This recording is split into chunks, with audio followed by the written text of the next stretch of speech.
हरिः ॐ। सहनावतु सहनौ भुनक्तु सह वीर्यं करवावहै तेजस्विनावधीतमस्तु मा विद्विषावहै। ओम शांति शांति शांति। शंकरं शंकराचार्यं केशवं बादरायणं सूत्रभाष्य कृतौ वन्दे भगवन्तो पुनः पुनः। ईश्वरो गुरुरात्मेति मूर्तिभेदविभागिने व्योमवद्व्याप्तदेहाय दक्षिणामूर्तये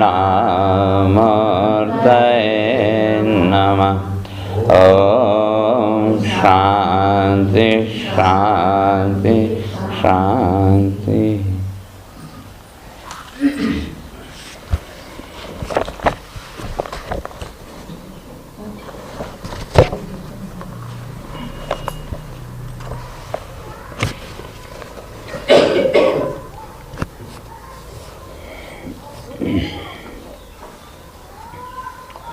ओम मर्त्यो मृत्युव्यालभीतपलायन् लोकान् सर्वान् निर्भयं नाध्यगच्छत्। त्वत्पादाब्जं प्राप्य दृच्छयाद्य स्वस्थः शेते मृत्युरस्मादपैति। स त्वं घोरादुग्रसेनात्मजान् त्राहि त्रस्तां भृत्यवित्रासहासि। रूपं चेदं पौरुषं ध्यानधिष्ण्यं मा प्रत्यक्षं मां सदृशां प्रशिष्ठा। जन्मते मयि असौ पापो मा विद्यान्मधुसूदन। समुद्विजे भवद्धेतु कंसादहमधीरधि। उपसंहर विश्वात्मन्नदो रूपमलौकिकं शंखचक्रगदा पद्म श्रियाजुष्टं चतुर्भुजं। विश्वं यदेतत्स्वतनौ निशान्ते यथावकाशं पुरुषः परो भवान्। विभर्ति सोऽयं मम गर्भगोः दहो लोकस्य विडम्बनं हि तत्। तो विचार चल रहा था, देवकी ने भगवान की जो स्तुति की तो उसकी चर्चा अपने करते आ रहे थे। तो जब देवकी को यह आभास हुआ कि मेरे यहाँ तो पुत्र के रूप में साक्षात भगवान ने अवतार लिया, तो तब उनकी स्तुति करते हुए स्पष्ट करके आए थे कि जो रूप है भगवान का तो वो कौन सा, तो का प्राहु अव्यक्तम आद्यम। वो जो अव्यक्त है अर्थात जिसको किसी भी नाम रूप आकार में नहीं बांधा जा सकता, तो वो जो परमात्मा का तत्व का रूप है, तो का वही तत्व मेरे यहाँ पुत्र के रूप में प्रकट हुआ। और ये जितने भी वस्तुओं की अभिव्यक्ति, जगत की अभिव्यक्ति, ये सब तो उस परमात्मा की केवल लीला मात्र, उससे ज़्यादा और कुछ नहीं। क्योंकि जो अव्यक्त तत्व है उसको किसी रूप में, किसी आकार में नहीं बांधा जा सकता। तो जितने भी ये आकार हैं, जितने भी रूप हैं, तो ये सब क्या हो गए? उपाधि जनित। तो इसी तरह से ये जो रूप है वो भी माया उपाधि युक्त। तो जो मूल तत्व है वो तो केवल पीछे स्पष्ट करके आए थे कि केवल अनुभव आनंद रूप, वो तो केवल अनुभव और आनंद रूप। तो ऐसा वो जो तत्व है तो कौन, तो कहा साक्षात विष्णु और अध्यात्म दीप, जो साक्षात विष्णु ही है। विष्णु का अर्थ वही व्यापक तत्व। तो ऐसा वो जो तत्व है का उसका हम नमस्कार करते हैं। और शेष के रूप में भी वही है, क्यों जब संपूर्ण जगत का, संपूर्ण इस भौतिक प्रपंच का जब लय हुआ, तो जिसमें लय हुआ तो वो तत्व तो है ही। तो सब कुछ हटाने के बाद, सब कुछ अलग करने के बाद जो बचा उसका नाम शेष। तो उस शेष के रूप में भी देवकी कहती हैं आप ही हैं। और ये जितना भी जगत है, जितना भी जगत का लय, उत्पत्ति आदि ये सब हो रही है, तो ये सब भी किसके द्वारा, काल के अधीन। तो इसलिए कहा वो जो काल के अंदर जितनी भी चेष्टाएं हैं, काल की जितनी भी क्रियाएं हैं, जैसे हम लोग भी कहते हैं ना समय अच्छा नहीं है या समय अच्छा है, तो कहीं न कहीं संपूर्ण चेष्टाओं के प्रति हमने भी उस काल को स्वीकार किया कि नहीं। तो उस काल के अंदर जो भी चेष्टा है, तो वो चेष्टा भी किसकी, तो उसी तत्व को लेकर के, इसलिए कहा काल रूप भी आप ही हैं। और ये सारा का सारा संसार तो किससे भयभीत, तो उसी काल से। काल कहें या दूसरे शब्दों में मृत्यु कह लें। तो काल का सामान्य अर्थ तो हिंदी में मृत्यु भी है और समय भी है। कहते हैं ना उसका काल आ गया, काल आ गया मतलब अर्थ मृत्यु। और वह काल ठीक नहीं है, वहाँ समय। तो समय अर्थ में भी काल शब्द का प्रयोग और मृत्यु अर्थ में भी काल शब्द का प्रयोग। तो ये सारा संसार केवल मनुष्य ही नहीं, पशु पक्षी आदि भी जितने जीव हैं, तो सब उस काल से ही भयभीत। मृत्यु व्याल भीत, तो जो मृत्यु रूपी जो काल है का, उससे सब भयभीत। और उस भय के कारण पलायन, भाग रहे हैं, कभी इस लोक में कभी उस लोक में, और कहीं भी किसी भी लोक में चले जाएं तो क्या निर्भय तो कहीं भी नहीं हो सकते। तो निर्भयता तो केवल आत्मलोक में पहुंचने के बाद ही। तो इसलिए मंत्र ने स्पष्ट किया कि आ ब्रह्म भुवनान लोका पुनरावर्तिना, ब्रह्मलोक से पहले के जितने भी लोक हैं वो सब उसी पुनरावर्तन अर्थात जन्म मृत्यु के प्रवाह से बंधे हुए। और जो जीव है तो सबसे बड़ा भय तो कल स्पष्ट करके आए थे किसका, मृत्यु का।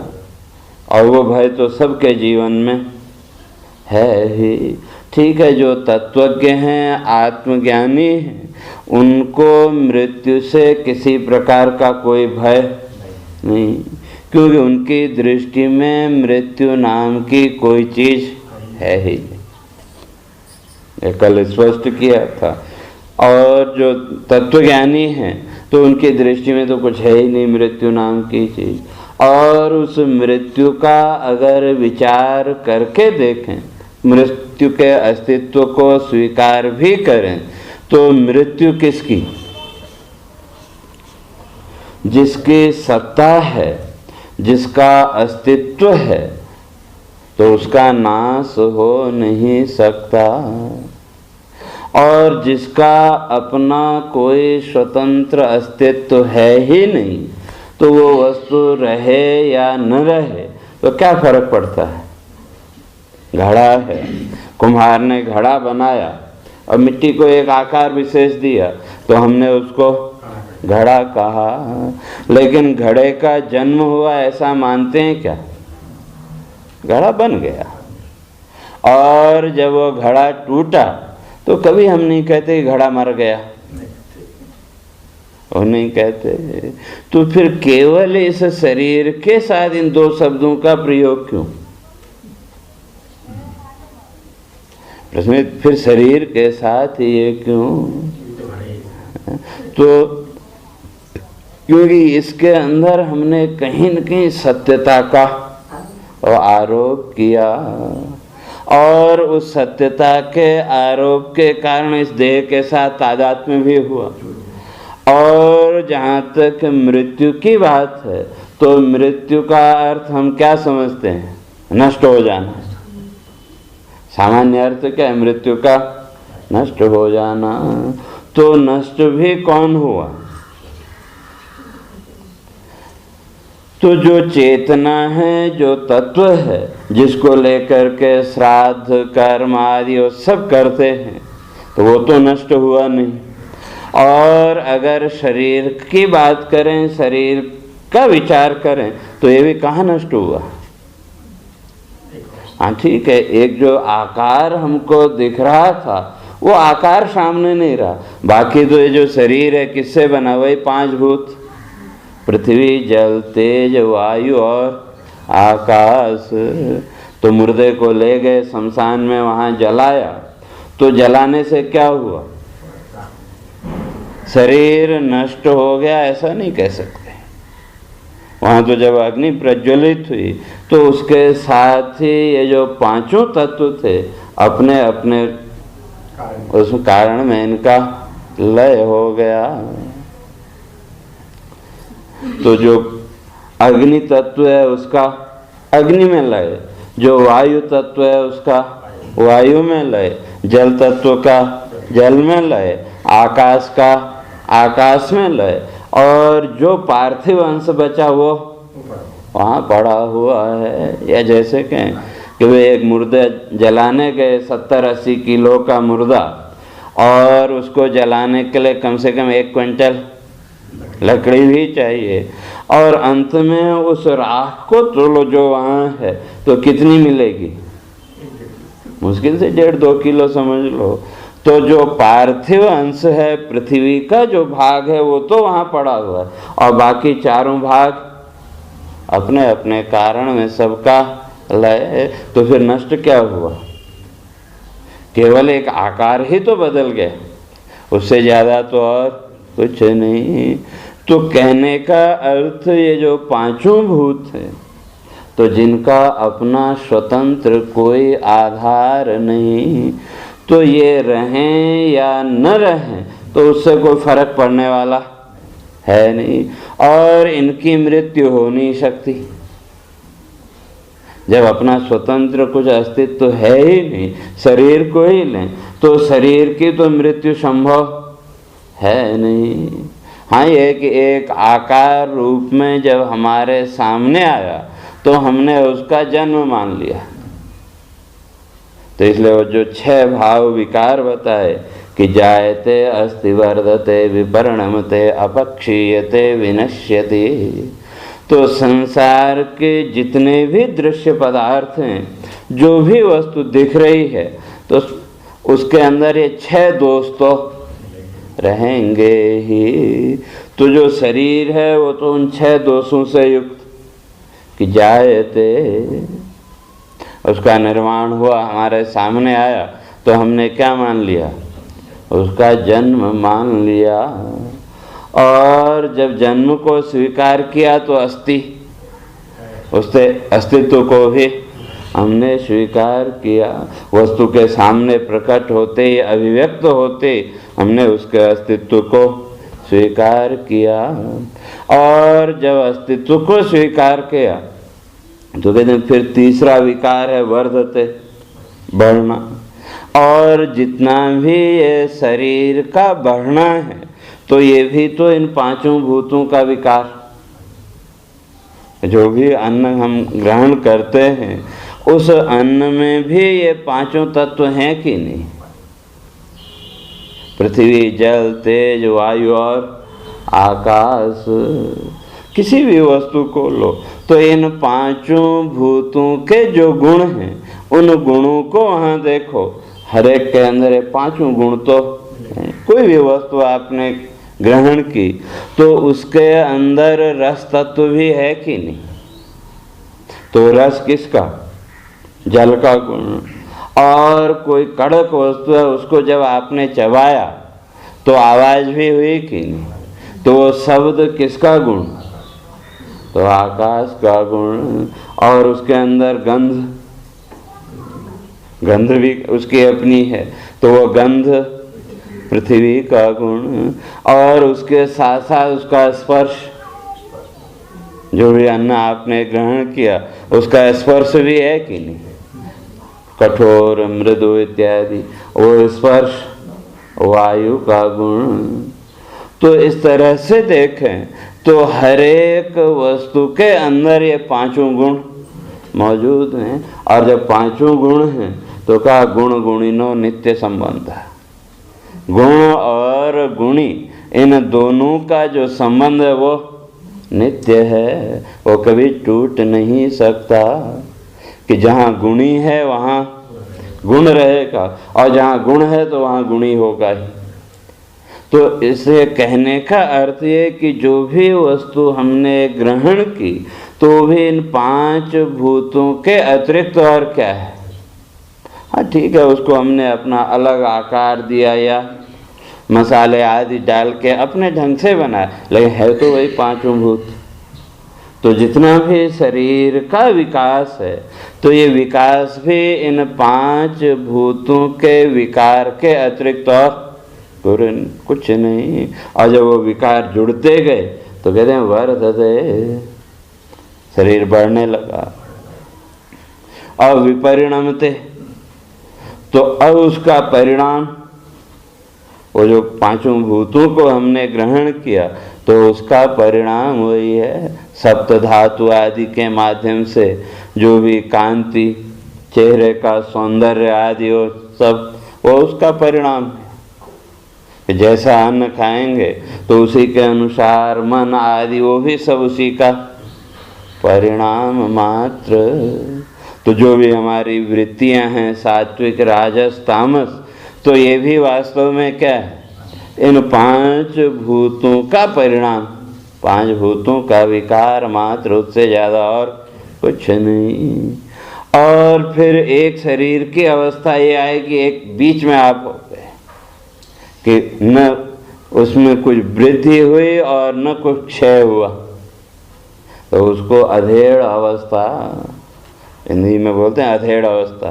कि उसको युवा भी नहीं कह सकते और वृद्ध भी नहीं कह सकते, तो बीच की जो अवस्था है, तो उस अवस्था में आपके शरीर का जो भी वजन आदि है तो कुछ समय तक एक स्थिर उसमें रहता है, तो वो बीच की अवस्था। और उसके बाद फिर अपक्षीयते, कहते फिर धीरे धीरे क्या होने लगा? क्षरण होने लगा। तो अभी तक जितना इस बोरे में इकट्ठा किया तो अब वो धीरे धीरे वो घटने लगा। और जहाँ वो घटने लगा तो हम कहते हैं अब बुढ़ापा आ गया। और अंत में विनश्यति, अंत में नष्ट हो जाना। तो ये तो जितनी भी भौतिक वस्तुएं हैं उन सब की ये प्रक्रिया है। तो वो उसका नष्ट होना या नष्ट होना क्या, या अपने अपने कारण में जो लय होने की प्रक्रिया है, तो उसको तो मृत्यु नहीं कह सकते। तो कहने का अर्थ ये कि जो शरीर आदि हैं तो इसकी तो मृत्यु संभव है नहीं, परिवर्तन हो सकता है लेकिन नष्ट नहीं हुआ। और जो चेतन है, जिसकी सत्ता है, तो उसकी भी मृत्यु हो नहीं सकती। तो अब दोनों ही अवस्थाओं में तो मृत्यु नाम की कोई चीज सिद्ध ही नहीं होती। तो इसलिए जो ज्ञानी है तो क्या उसके लिए तो अब चाहे अभी मृत्यु आए या अद्यैव मरणमस्तु युगांतरेवा, अभी मृत्यु हो चाहे युगों के बाद में आए तो क्या फर्क पड़ता है, तो केवल शरीर का परिवर्तन मात्र। लेकिन जो अज्ञानी है वो उसको मानते हैं और जो वस्तु है ही नहीं उससे भयभीत होकर के भागते रहते हैं। और भागना भी कहाँ, वही लोकों में।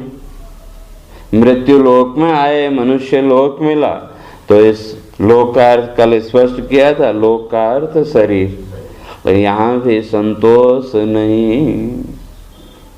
जितने भी हैं ज्यादातर लोगों की स्थिति क्या है, तो शरीर को लेकर के भी कहीं न कहीं भगवान को दोष देते रहते हैं कि नहीं। लेकिन थोड़ा सा ये विचार करें कि परमात्मा की कृपा से मनुष्य शरीर मिला, तो ये तो बहुत बड़ी कृपा है। अगर कहीं पशु पक्षी आदि का शरीर मिला होता तब उनके जीवन की कठिनाइयाँ, उसका अगर विचार करके देखें तो उसकी अपेक्षा मनुष्य शरीर लाख गुना अच्छा है कि नहीं। लेकिन इससे भी संतुष्ट नहीं, कारण एक न एक दिन शरीर छोड़ना तो है, क्योंकि आपका जो अंतर मन है उस अंतर मन में तो वो संस्कार बैठे हुए अनेक जन्मों के, और जो मृत्यु के जो संस्कार हैं वो तो बैठे हैं। तो वो जो अवचेतन मन में बैठे हुए संस्कार, वो संस्कार फिर आपके अंदर एक प्रकार के भय का निर्माण करते हैं। और जब भय आया तो क्या वो भय ही क्या है, पीछे इच्छा का वर्णन करते हुए स्पष्ट करके आए थे, भयांकुर। आपकी ये जो इच्छा रूपी वृक्ष है, तो उस वृक्ष में नई कोपलें देने का काम कौन करता है, तो यही भय। तो इसलिए जो भय है, तो भय आपके जीवन में नई नई इच्छाओं को प्रकट करता है। तो जितनी भी इच्छाएं हैं उनके पीछे कारण ढूंढो, जो नई नई एक वस्तु को लेकर के इच्छाएं आपके अंदर उत्पन्न हुई, तो उसके पीछे वही भय। हाँ, उस भय का रूप कैसा वो अलग बात है, लेकिन मूल तो भय है ही। तो इस भय के कारण फिर क्या हुआ, नई नई इच्छाएं प्रकट होती रही। मनुष्य लोक में पहुंचे तो सोचते हैं कि देवलोक मिल जाए, तो उस देवलोक तक पहुंचने के लिए प्रयत्न करने लगे। देवलोक कहें या स्वर्ग कहें, तो उस स्वर्ग के लिए प्रयत्न किया और उसके लिए फिर कर्म कांड आदि ये जितना भी लौकिक प्रपंच है वो सब किया, तो स्वर्ग पहुंच गए। और जब वहाँ पहुँचे तो वहाँ भी वही फिर क्षीणे पुण्य मर्त्यलोकम विशंति, पुण्य का क्षय होने के बाद फिर लौट के तो आना पड़ेगा। और वहाँ जब पहुँचे तो वहाँ भी क्या देखा, स्थिति तो वही है, कोई ज़्यादा अंतर तो आया नहीं। तो ये सारा का सारा कहते हैं ये भटकाव। फिर वहाँ पहुँचे तो फिर वहाँ तो कुछ नया करने के लिए है नहीं। वहाँ तो जो जीवन का आपका प्रारब्ध भोग है, वो पुण्य भोग है, वो भोगना है, केवल नया कुछ कर नहीं सकते। लेकिन उतनी तो यात्रा पूरी हुई नहीं, तो फिर नया करने के लिए फिर कहाँ आना पड़ेगा, फिर इस मृत्यु लोक में आना पड़ेगा।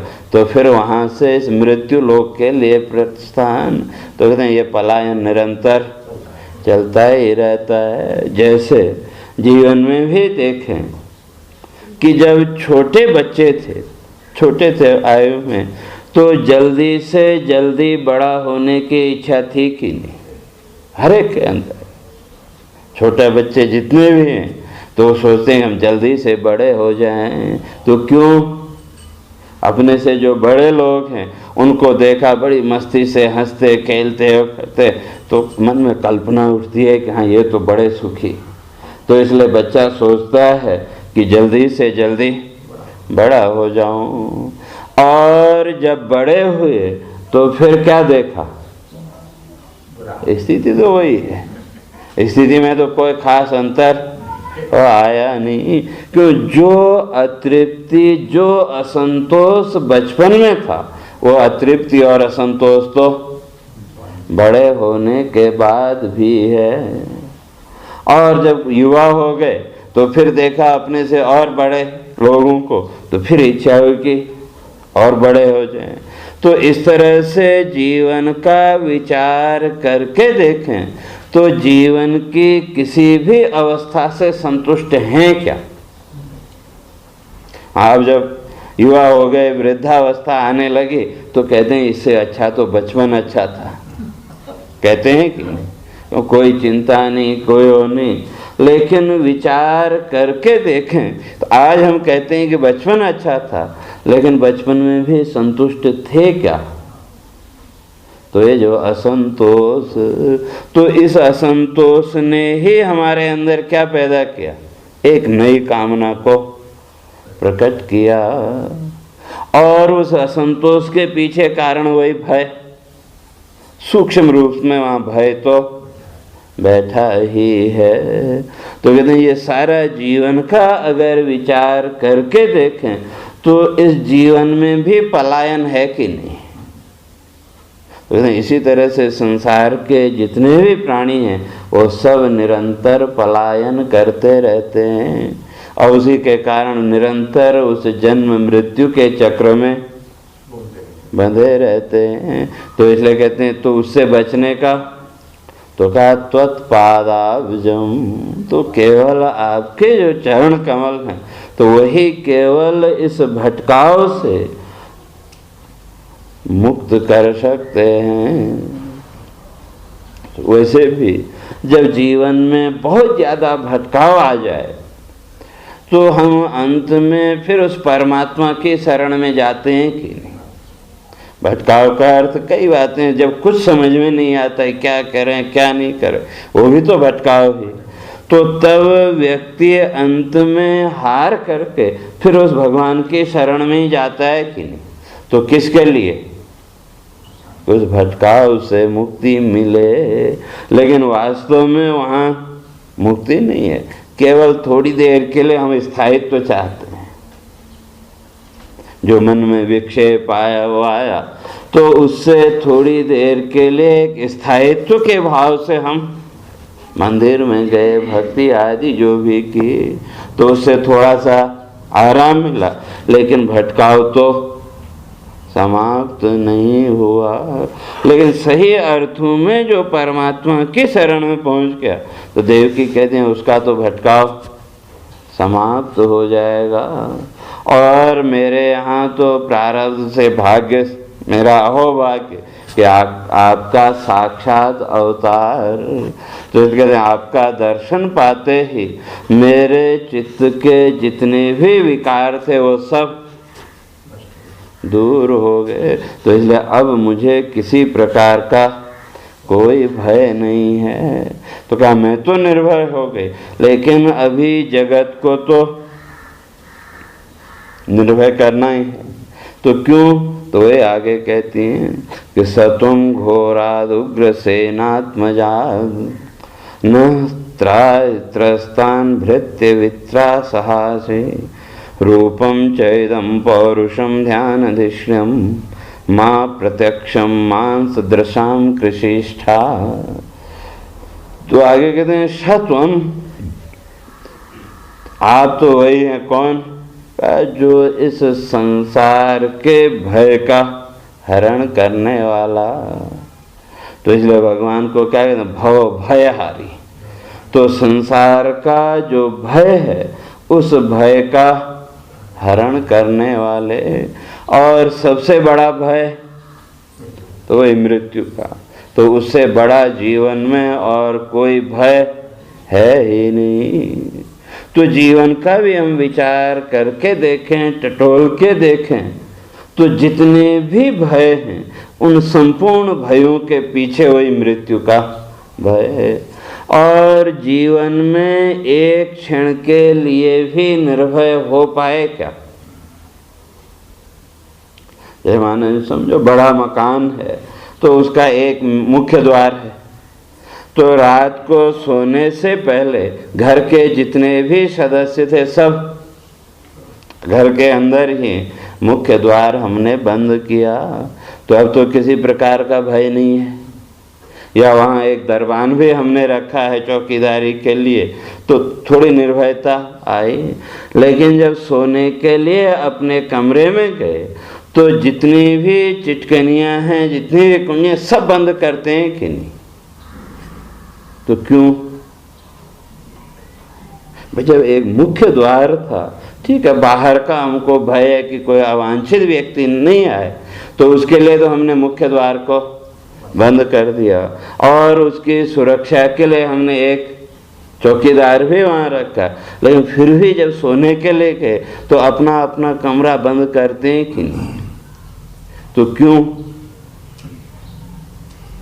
तो अगर कहें तो वहाँ भी भय तो है, जबकि नहीं होना चाहिए।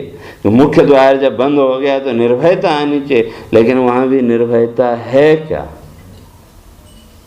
तो जिस दिन निर्भयता आ जाएगी तो उस दिन तो वो बंद करने की जरूरत पड़ेगी ही नहीं। तो वो जो भी हमारी प्रक्रिया है जीवन की, जीवन में जो कुछ भी हम करते हैं, जरा बारीकी से उस सब का विचार करके चलो, तो कहीं न कहीं उसके पीछे वो भय बैठा ही हुआ है। अब वो किस रूप में सामने आता है वो अलग बात है, लेकिन भय तो है। तो इसलिए कहते हैं कि जहाँ भी जाएंगे वो भय तो रहे। केवल परमात्मा की शरण में पहुँचने के बाद ही वो निर्भयता, और उसके लिए भी प्रत्यक्ष उदाहरण, कहीं ज़्यादा दूर जाने की जरूरत नहीं। अपने ही जीवन का विचार करो। सर्वत्र आप भयभीत हैं, लेकिन जब किसी भी मंदिर में या किसी भी तीर्थ स्थल में आप मंदिर के अंदर पहुंचे तो वहां पहुंचते ही निर्भयता आ जाती है कि नहीं? हाँ, संसार की चिंताओं को सिर पे बोझा बना के चले वो अलग बात हो, लेकिन सामान्यतया किसी भी मंदिर में आप जाएं, चाहे अपने ही घर के मंदिर में भी आप बैठें, तो जैसे ही वहाँ मंदिर में बैठे परमात्मा का चिंतन करने लगे तो उस चिंतन के साथ ही आपका सारा भय निवृत्त हो जाता है। और किसी बड़े मंदिर में गए, वहाँ गए तो वहाँ की तो बात ही अलग। तो लोक व्यवहार में भी जीवन में जो निर्भयता है, वो निर्भयता किससे आई? तो प्रभु शरणागति। तो जब लोक व्यवहार में भी हम थोड़ी देर के लिए मंदिर में गए, परमात्मा की शरण में गए, तो उतनी देर के लिए हमारे जीवन में निर्भयता आ गई। किसी प्रकार का कोई भय नहीं, किसी प्रकार का कोई संशय नहीं, किसी प्रकार का कोई दुख नहीं। तो उसी तरह से कहते हैं त्वत्पादाब्जम, उस परमात्मा का चरण कमलों का जब आश्रय मिल जाए तो जीवन के सारे भय अपने आप दूर हो जाएंगे। क्यों कि सूर्य के सामने अंधकार टिक नहीं सकता। तो इसलिए कहते हैं आप तो क्या हैं, कहें संपूर्ण दुखों का हरण करने वाले, तो इसलिए हमारे भी दुखों का हरण करो और इस संपूर्ण संसार के भी दुखों का हरण। और जहाँ परमात्मा की अभिव्यक्ति है, परमात्मा का चिंतन है, तो वहाँ तो किसी प्रकार का कोई अशुभ रह ही नहीं सकता। हिरण्यकश्यपु, उसकी कथा तो सुनी है। तो हिरण्यकश्यपु ने प्रहलाद को मारने के लिए कितने यत्न किए, जितनी उसके पास सामर्थ्य थी वो सब उसने प्रयोग में किया, लेकिन फिर भी उसका प्रहलाद का कुछ नहीं बिगाड़ सका। तो जब वो थक गया, अंत में अब उसको कोई रास्ता नहीं सूझा, तो एक दिन उसको प्रहलाद को बुलाया।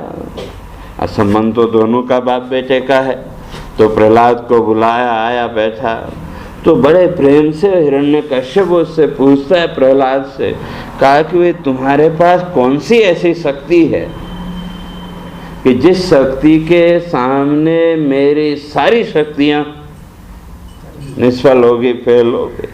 यही नहीं, फेल ही नहीं हुई बल्कि समाप्त ही हो गई। क्यों जिस किसी भी शक्ति का उसने प्रयोग किया वो सारी की सारी शक्तियां समाप्त, और शक्ति का तो प्रयोग वही है, आपने प्रयोग किया वो समाप्त। जैसे आजकल मिसाइल, एक बार उसका प्रयोग किया तो जहां उसका प्रयोग किया वहां पहुंच के समाप्त। तो इसी तरह से जीवन में भी ये जो शक्तियां अर्जित की तो उनकी भी स्थिति वही है, आपने उसका उपयोग किया वो पूरी, फिर अगर नहीं उसमें चाहे तो फिर उसके लिए उतनी मेहनत करनी पड़ेगी। तो वहां जब वो हिरण्यकश्यप ने उससे पूछा वो कौन सी शक्ति है, तो वो जो प्रहलाद है वो बड़ा सुंदर उत्तर देता है, कहा यदि हृदय भगवान अनादिरास्ते हरे शंख चक्र गदाधरो अव्ययात्मा। कहते हैं अगर हृदय में हरि का ध्यान हो, हृदय में उस परमात्मा का ध्यान हो, तो कहते हैं वो तो परमात्मा का जो प्रकाश है वो तो क्या है, तेज रूप प्रकाश रूप था। तो कहा प्रकाश के सामने कभी भी अंधकार टिक नहीं सकता। तो इसलिए प्रहलाद ने कहा जितनी भी आपकी ये शक्तियां ये तो सब क्या है, तमोगुणी और रजोगुणी। क्यों सत्व गुण की अवस्था में तो इन शक्तियों का कोई प्रयोजन ही नहीं है, किसके लिए उपयोग करेंगे। जितना भी ये शक्तियों का प्रयोग वो केवल तामसी और राजसी व्यक्तियों के लिए, क्योंकि उनको अपने अहंकार को पुष्ट करना है। और जो सात्विक व्यक्ति है जिसके जीवन में सत्व की प्रधानता है, तो धीरे धीरे ज्ञान के बल से अहंकार से भी मुक्त हो गया, तो फिर उसको तो इन शक्तियों की किसी की जरूरत है ही नहीं। तो इसलिए वहां प्रहलाद स्पष्ट करते हैं ये जितनी भी शक्तियां ये तो सब वही राजसी और तामसी, और राजसी और तामसी होने के कारण तमोगुण से युक्त, या सीधे सीधे कहें तो अंधकार से युक्त। और जो सत्वगुण है वो तो प्रकाश रूप, तो भगवान का जो स्वरूप है तो वो भी तो सात्विक है, तो प्रकाश से युक्त। तो इसलिए वो कहता है तदा घमघ कृतः, कहते हैं जैसे अंधकार प्रकाश के सामने टिक नहीं सकता, तो उसी तरह से ये राजसी और तामसी जो शक्तियां ये भी उस परमात्मा के प्रकाश के सामने टिक नहीं सकती। तो उसी तरह से देवकी भी स्पष्ट करती है, अब जब आप साक्षात सामने आ ही गए तो कहा अब तो मुझे विश्वास है कि जगत में किसी प्रकार का कोई दुख रहेगा ही नहीं। और फिर भी कहा प्रार्थना एक औपचारिकता के नाते तो कहती है कि हमको इन दुखों से मुक्त करो। क्यों कहते हैं घोराद उग्रसेन आत्मजात, कहते हैं ये जो उग्रसेन है उनका जो पुत्र कंस, तो कहते हैं इसके इन पापों से हम बहुत दुखी हैं, बड़े भयभीत हैं, तो इसलिए इसके भय से हमको मुक्त करो। और बात ये कि भगवान तो कुछ करता नहीं है, ये 10वें स्कंध में ही पहले स्पष्ट कर दिया शुरू में कि हिंसा स्वपापेन विहिंसिता खलु साधो समत्वेन भयाद विमुच्यते। कहते भगवान न तो किसी को मारता है और न किसी का भय को हटाता है, वो कुछ करने वाला नहीं, लेकिन अंतर इतना ही है, कहा हिंसा स्वपापेन विहिंसितः। कहते हैं जो दुष्ट व्यक्ति है, हिंसक व्यक्ति है, वो स्वपापेन विहिंसितः, वो अपने ही पाप से स्वयं ही नष्ट होता है। जैसा उसका पाप होगा तो वो भय तो उसके अंदर रहेगा। जैसे जीवन में कभी कोई अनजाने में कोई पाप हो जाए तो उसका भय निरंतर सताता रहता है कि नहीं। भले आज से 20 साल 50 साल पहले कोई ऐसा हुआ, लेकिन आज भी जब उस क्षण की स्मृति आए तो आपके अंदर वो जो कर्म था एक प्रकार का भय आपके अंदर पैदा करता है कि नहीं। तो इसलिए कहते हैं हिंसा स्वपापेन विहिंसिता, कि जो दुष्ट व्यक्ति है वो तो अपने पाप से खुद ही मरता है। इसलिए हिंदी एक कवि ने बड़ी अच्छी बात लिखी, कहते हैं कि व्यक्ति का जो पाप है वो जब सिर चढ़कर बोलता है, सत्य ही प्रदाह पाप का सहा नहीं जाता है, तो उस समय वो जो पाप का जो प्रदाह है, ताप है, पीड़ा है, वो फिर असह्य हो जाती है। और उसी पीड़ा के कारण जो दुष्ट व्यक्ति है वो नष्ट हो जाता है। तो वही यहाँ भी कहते हैं हिंसा स्वपापेन विहिंसिता, वो जो दुष्ट व्यक्ति है, हिंसक व्यक्ति है, वो तो अपने ही पाप के द्वारा खुद मारा जाता है। और जो सज्जन व्यक्ति है का साधु समत्वेन भयाद विमुच्यते, तो जो सात्विक व्यक्ति है, सज्जन व्यक्ति है, तो उसकी तो परमात्मा के साथ क्या है, समता है। समता का अर्थ एक तरह का मैत्री भाव। वैसे तो जो नवधा भक्ति है तो उसमें सख्यम आत्मनिवेदनम अंतिम दो ये मानी, तो उसी तरह से जो भी भक्त है जिसके अंदर भी उस परमात्मा के प्रति निष्ठा है, तो कहीं न कहीं परमात्मा के साथ सख्य भाव है कि नहीं। ठीक है, नवधा भक्ति की उस श्रेणी में भले ही नहीं पहुंचे हों, लेकिन उस ईश्वर को, परमात्मा को हम अपने मित्र के रूप में स्वीकार करते हैं कि नहीं। तो जो मित्र है, तो मित्र का लक्षण क्या किया, सामान्यतया लोक व्यवहार में अगर वो कहें कि जिसके प्रति हमारा अटूट विश्वास है, तो जो बात हम अपने प्रिय से प्रिय व्यक्ति को भी नहीं कह सकते, वो मित्र के सामने कह देते हैं कि नहीं। क्यों? उसके प्रति अटूट विश्वास। तो उसी तरह से परमात्मा के सामने आप कोई बात छुपा के रख पाते हैं क्या? उसके छुपा ही नहीं सकते। तो मन के जितनी भी बातें निसंकोच भाव से हम उस परमात्मा के सामने रखते हैं कि नहीं। तो ये निसंकोचता कहाँ है? जहाँ मैत्री का भाव है, समत्व का भाव है। और यदि समत्व या मैत्री का भाव नहीं है तो आप निसंकोच कोई बात कह नहीं सकते। इसलिए कहते हैं साधु समत्व ना, कहते हैं वो जो सज्जन व्यक्ति है उसका तो उस परमात्मा के साथ क्या है, समत्व का भाव। और उस समत्व के कारण भयाद विमुच्यते, कहते हैं वो भय से मुक्त हो जाता है। तो जो हिंसक व्यक्ति है वो अपने ही पाप के कारण मारा गया, और जो सज्जन व्यक्ति है वो समत्व के द्वारा तो उस जीवन के सबसे बड़ा जो भय, मृत्यु का भय, उस मृत्यु के भय से मुक्त हो गया।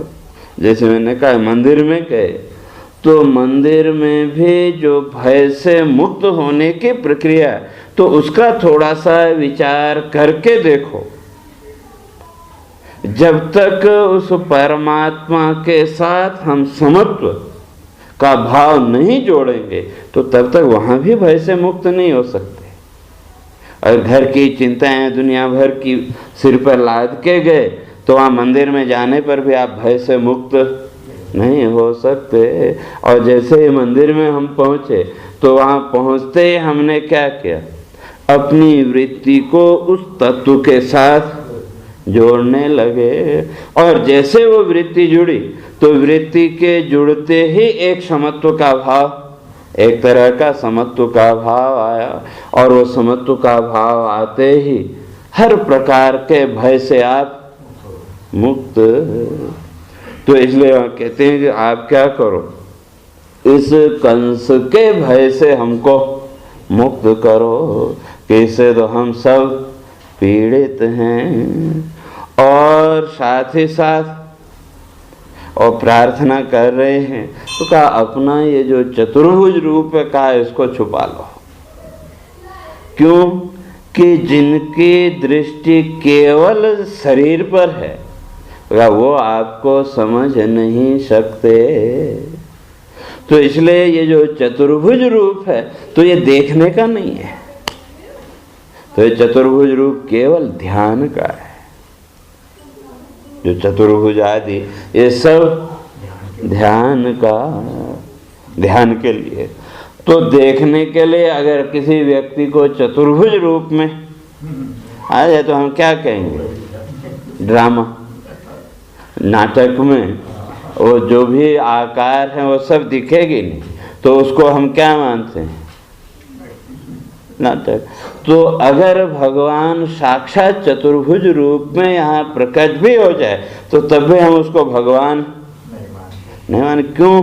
हमारी दृष्टि केवल इस बाह्य आवरण तक सीमित है।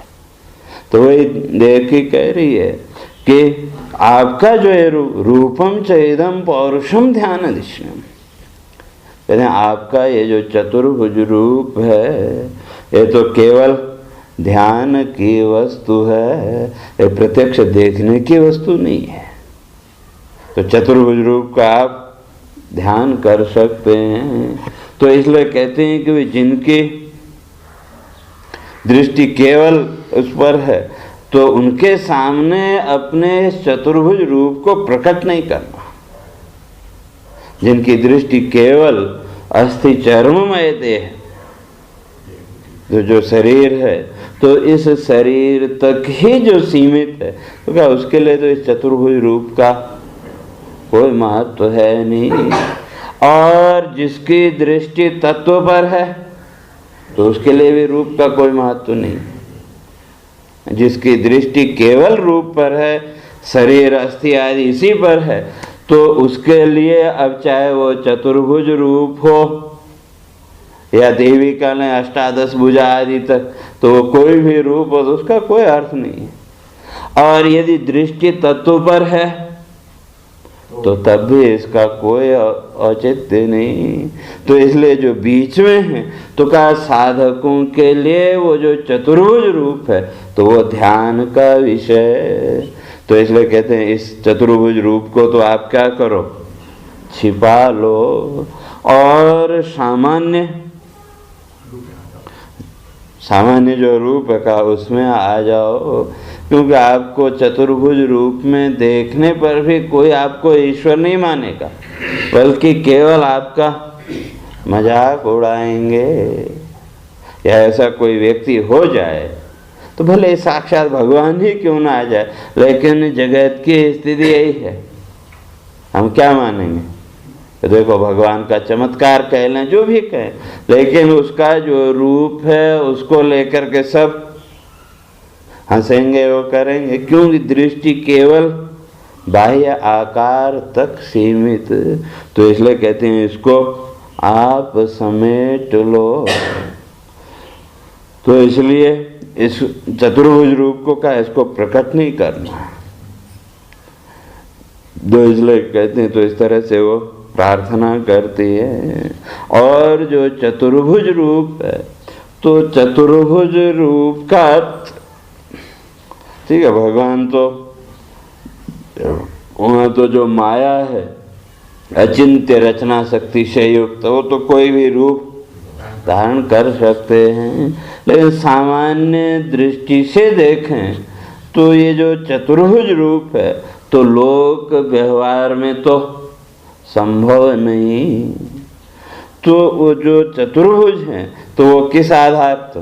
कर्म की गति, कर्म गति के आधार पर वहाँ वो चतुर्भुज रूप को स्वीकार किया। और इन चारों भुजाओं में चार आयुध। तो इसलिए वो प्रहलाद का ही प्रसंग, हरे असि शंख चक्र गदा धरो अव्ययात्मा। तो कहाँ का? यदि हृदय भगवान अनादि रास्ते, कहते हैं हृदय में। तो हृदय में तो केवल भगवान का ध्यान किया जा सकता है। और किस रूप का? तो का वही चतुर्भुज। तो ये जो चतुर्भुज रूप है तो इसका उद्देश्य, या मैंने पहले भी कहा कि हमारे यहाँ जितने भी देवी देवता हैं हर एक के हाथ में कोई न कोई शस्त्र है। तो ये जितने भी शस्त्र हैं तो इनका अपना अपना प्रतीकात्मक अर्थ। तो भगवान विष्णु का ही विचार करें तो एक हाथ में गदा, और जितनी भी मूर्तियां हैं तो वहाँ उस गदा को देखो तो हमेशा भूमि का स्पर्श करते हुए मिलेगी। और जो भूमि है वो प्रतीक है धैर्य की, स्थिरता की। इसलिए जो युधिष्ठिर, तो उसका नाम युधिष्ठिर क्यों पड़ा? तो वो भूमि तत्व की वहाँ प्रधानता, पृथ्वी तत्व की प्रधानता, तो जो हर स्थिति में स्थिर रहे। तो जो पृथ्वी है अनेक युगों से लेकर के आज तक जितने भी उपद्रव हुए वो सब इसी पृथ्वी में ही हुए कि नहीं? लेकिन फिर भी पृथ्वी अपनी जगह स्थिर है कि नहीं? तो ये स्थिरता, तो भक्ति के द्वारा वो जो स्थिरता जीवन में आएगी तो उस स्थिरता का प्रतीक गदा परमात्मा उसकी। लेकिन ये जितने भी रूप हैं तो इनके लिए तो भगवान ने स्पष्ट कर दिया कि अंतवत्तु फलम तेषाम तद्भवत्यल्पमेधसाम। तो वो तो फल अंत वाला ही है, क्योंकि जब तक उस मूल तत्व को नहीं पकड़ोगे तो तब तक वो मोक्ष या इस मृत्यु के भय से मुक्त नहीं हो सकते। लेकिन ये कि कुछ थोड़ा सा स्थिरता आएगी। अगर किसी भी रूप को आप लें तो उस रूप की आराधना का फल उनके वो जो प्रतीक चिन्ह हैं तो उसके द्वारा उस फल के वहाँ कल्पना ही कहना पड़ेगा। तो जो गदा है वो प्रतीक स्थिरता का, और दूसरी तरफ हाथ में कमल का फूल। तो जो कमल है वो प्रतीक है निर्लिप्तता का। तो जब जीवन में स्थिरता आएगी तो स्थिरता का अर्थ जब आपका चित्त इस संसार के विक्षेपों से मुक्त हुआ तो आपके अंदर विचार शक्ति, और उस विचार के द्वारा जब सत्य और असत्य का आपने विचार किया तो धीरे धीरे स्वस्वरूप का बोध, तो स्वस्वरूप की निर्मलता का बोध, तो उसका प्रतीक वो कमल का फूल। और ऊपर दोनों हाथों में एक तरफ चक्र और एक तरफ शंख। तो जो चक्र है तो उसका काम है काटना। तो अब जब स्थिरता जीवन में आई और धीरे धीरे स्वयं की निर्लिप्तता का भी जब बोध हुआ तो उस निर्लिप्तता के बोध के द्वारा क्या होगा? जीवन के जो कर्म बंधन है वो धीरे धीरे कटेगा। क्योंकि जब निर्लिप्तता का बोध हो गया तो न फिर प्रारब्ध से कोई मतलब और न क्रियामाण से कोई मतलब, तो ये कर्मों का जो बंधन है ये कटा। और जब धीरे धीरे ये सारे बंधन कटे तो अंत में फिर शंख। तो शंख का अर्थ सम्यक ख्यायते, अच्छी तरह से जिससे बोध हो। तो जो शंख है वो ज्ञान का प्रतीक। तो जब ये अशुभ कट गया, कर्म बंध सब कट गया, तो तब वो ज्ञान, तो तब उस ज्ञान के द्वारा फिर क्रमिक मुक्ति के द्वारा मोक्ष। तो इसी तरह से दूसरे जितने भी देवी देवता हैं उनके भी आयुधों की, लेकिन वो यहाँ प्रत्यक्ष तो यहाँ है नहीं। तो वो जो चतुर्भुज रूप है तो क्या वो उसका ध्यान, परमात्मा के उस चतुर्भुज रूप का ध्यान, तो उस ध्यान के द्वारा ही धीरे धीरे क्या होगा? स्थिरता आएगी। तो इसलिए देवकी कहती हैं ये चतुर्भुज रूप जो है तो केवल ध्यान का विषय है, तो इसे सामान्य व्यक्ति के सामने इसको प्रकट मत करो, क्यों इसकी महत्ता को तो वो जान नहीं सकते। तो रजोगुण और तमोगुण के कारण ज्ञान शक्ति है नहीं। तो इसलिए चतुर्भुज रूप सामने होने पर भी इसका महत्व उनकी समझ में नहीं आएगा। और जो विचारशील हैं, तत्ववेत्ता हैं, ज्ञानी हैं, तो कहा उनको इस रूप की जरूरत नहीं, क्यों वो तो अपने हृदय में हमेशा उसी रूप का ध्यान करके बैठे हैं। तो इसलिए कहते हैं मांस दृशाम कृशिष्ठा, जिनकी दृष्टि केवल हड्डी मांस पर है, उनके सामने इसको प्रकट मत करो। और कह रही कि वे अब मुझे भी भय लग रहा है, क्यों कि अभी तक कंस ने क्या किया, जितने भी बच्चों ने जन्म लिया सबको मार दिया। अब देखो भगवान की लीला, थोड़ी देर पहले तक अविद्या के आवरण को हटा दिया और अब एक क्षण पहले देवकी कह रही कि मुझे कोई भय नहीं, तो अब अगले श्लोक में कहती है कि मैं भयभीत हो रही हूँ। तो अब जो है तो अविद्या के आवरण को भगवान ने क्यों अब लीला करनी है, जो दर्शन देना था चतुर्भुज रूप का वो दे दिया। तो अब आगे वो कहती है कि मैं कंस से भयभीत हो रही हूँ, इसलिए अपने इस रूप को छुपा लो। तो उसकी चर्चा अपने इस सत्र के कल के अंतिम प्रवचन में करेंगे। अब सीधे होके बैठे। हरे